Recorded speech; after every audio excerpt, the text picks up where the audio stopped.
Hello বন্ধুরা, কেমন আছো সবাই? আশা করছি সবাই খুব ভালো আছো। আর সুতোবাসা ব্লগে সবাইকে স্বাগত জানাই। আর এখন ঘড়ি কাটাতে বাজে রাত 11:15। আর আমার হাজবেন্ড ছিল বাইরে, হঠাৎ করে বাড়ি এসে বললো রেডি হও, চলো ঘুরে আসি। তো হাজবেন্ডের কথা মতন আমি শটপট করে রেডি হয়ে নিয়েছিলাম। তো চলো বাইরে বেরিয়ে দেখা হচ্ছে। বাসের সামনে চলেও এসেছি। আর এই হলো আমাদের বাস, ইনিই আমাদের নিয়ে যাবেন আমাদের গন্তব্যস্থলে। তো চলো ভেতরটা একটু তোমাদের দেখিয়ে দিই। আর এই যে ছিল বাসের ভেতরটা। আর আমার হাজবেন্ড ছিল নিচে, ওকে বললাম তুমি উপরে আসো, তো ও আমার কথা মতন ওপরে চলে আসে। আর বাসের ভেতরে যখন গান চালিয়েছিল তখন মেহু খুব নাচ করেছিল, তাই ওর সাথে সাথে একটু আমরাও একটু নিচে নিয়েছিলাম। তো অনেকটা রাস্তা আমরা নাচ করতে করতেই গেছিলাম এরকম তিনজনে। বন্ধুরা, তোমাদের কাদের কাদের দীঘা ঘুরতে আসতে ভালো লাগে, বা কারা কারা চলে এসেছো আমার আগে, আর কারা কারা আসনি আমাকে অবশ্যই কমেন্ট করে জানিও। আর আমরা এভাবে কোলাঘাটে গিয়ে পৌঁছেছিলাম। তো কোলাঘাট থেকে আর কোনো ভিডিও করা হয়নি, তো ডাইরেক্ট আমরা শঙ্করপুর বিচে গেছিলাম। তো চলো সেখানে গিয়ে দেখা হচ্ছে। তো চলো তোমাদেরকে একটু দেখাই আর আমি একটু ঘুরে নিই।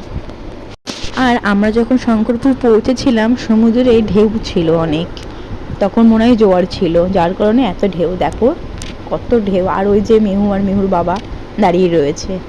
আর শঙ্করপুর ঘোরা হয়ে গেলে আমরা আমাদের দীঘার হোটেলে চলে আসবো, যেখানে বুক করা হয়েছিল। তো তোমাদের আমি পরের ভিডিওতে হোটেলটা শেয়ার করব। আর এখন মিহু আর মিহুর বাবা একটু ঠান্ডা ঠান্ডা হাওয়া খাচ্ছে। আর মিহু তো খুবই মজা করছে এখানে এসে। আর মিহু তো স্নান করতে খুবই ভালোবাসে, তো ওর মনে হচ্ছে এখনই ও যাক, কিন্তু ওকে বললে তো আর নিয়ে যাওয়া যাবে না। তাই আমরা একটু দুপুরের দিকে গেছিলাম, রোদটা কমার পরে, যেহেতু মেহুর চুলটা ফেলা হয়েছে আর মাথায় খুব দানা দানা উঠে গেছিলো।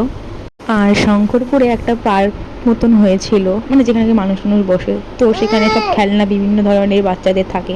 তো মেহু এখন ওটা বায়না করে চড়বে, তাই ওর বাবা ওকে সাথে নিয়েই আস্তে আস্তে করে ঘুরছে। মেহুর কাছে এগুলো সব নতুনত্ব জিনিস, নতুন জায়গা। মেহু তো খুব এক্সাইটেড আর খুব মজা করছে। লাস্টে তো মেহু এটার থেকে নামতেই চাইছিল না, ও এতটাই আনন্দ পেয়েছে। তাও ওকে ওর বাবা জোর করে নামিয়েছে, যেহেতু হোটেলে পৌঁছাতে হবে।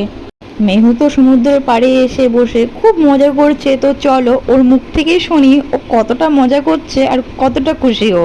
এই দেখো বন্ধুরা, মেহু আজকে দীঘায় এসছে। তো ওর মুখ থেকে শুনবো ওর কেমন লাগছে। মা, আমার ভাল লাগছে তাই লজ্জা পেয়ে গেছে। এই দেখো সমুদ্রের ঢেউ। তো মেহুর মুখ থেকে শুনতেই পেলে আর দেখতেও পেলে।